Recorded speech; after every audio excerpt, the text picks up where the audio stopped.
Chair recognizes Chairman Leach. Thank you. Thank you, Mr. Chairman. Thank you, Representative Schatzline. I know your heart and trust that your intent in bringing this bill is sincere and pure and from a good place. I think we want to, and you are, treat a conversation like this with the care and caution it deserves. And our committee, including the members you've already heard from, is very, very careful in conversations like this. This isn't adversarial. We, at least I'm just going to speak for me, when we talk about issues like this, or when we talk about education generally, public education, my default has always been that parents are in charge.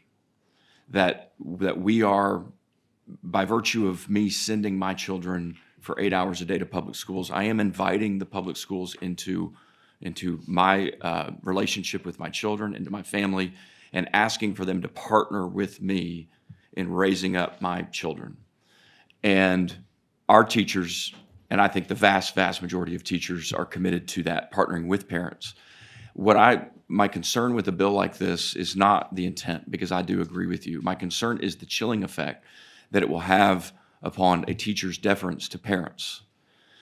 And I wonder, I'm concerned that possibly an unintended consequence is that the rights of parents to make decisions are going to be infringed upon and violated and curtailed. So, for instance, let me ask you a hypothetical, maybe a couple of hypotheticals. If at the beginning of the year, I know in our school district and a lot of school districts, parents will fill out forms for their kids. So, what the transportation plan is, how the kid's getting to and from school, what their medications they're on, any food allergies. We're telling the parents all these concerns or things that these teachers don't know our kids, and yet they're now charged with being with them for 8 hours a day. So what if and on the form we fill out their legal name, and then we put what they want to be called, what their name is. So, for instance, my son's full name is Braden Leach, but he goes by Brady. Everybody calls him Brady. So in a situation where, let's say, a student's name is Susan Smith, but the name that they want to go by is John or Mark, what does a teacher do in that situation? Yeah, under this bill, quite honestly, and I hear your concern, Chairman Leach. I think, and I think you're on to the right track of even ensuring that these parents can have the say. What I would say is this bill would call for them to call them by their name given to them on their birth certificate that's submitted. And so it's not going to limit a nickname such as Susie, but I think that is a good clarifying So let me give you a more personal example. Sure. Okay, my daughter Charlotte Leach. Well, from the first day she was born, I have always called her Charlie. Right. That's my nickname for her, is Charlie. What if I had put on the form Charlie? Yeah, are you by way of your bill, are you telling her teacher that she cannot call her Charlie, because Charlie is, I think, generally it's understood Charlie is a boy's, historically has been a boy's name.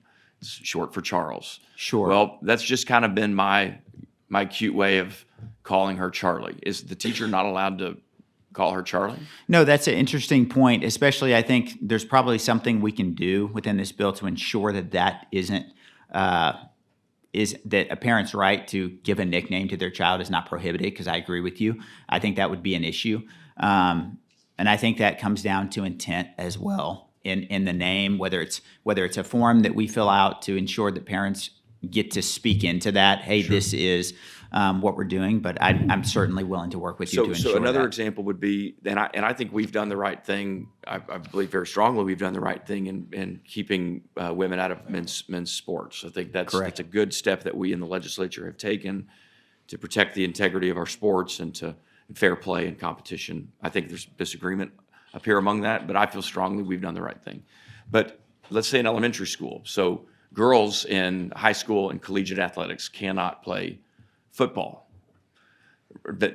In certain limited circumstances they have, but they typically don't. We're going to keep girls out of boys' sports in that instance. So what if a girl in elementary school wants to go play on the playground, play football with the boys? To Chairman Dutton's point, we have this loose definition of your bill of what it means to assist a child. Well, if I'm a teacher in that situation and I'm in fear of being prosecuted for assisting a child, I'm going to think twice about whether I'm going to say, well, don't play with the boys today. Let's go over here and play with the girls on the playground.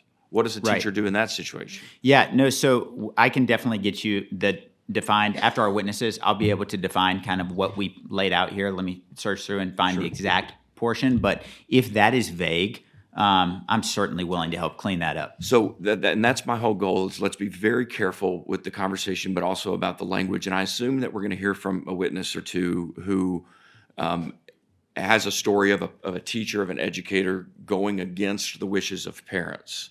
So a parent has said, my child may be struggling with, maybe she's a tomboy, maybe she's struggling, but I am working hard at home to direct my child this way.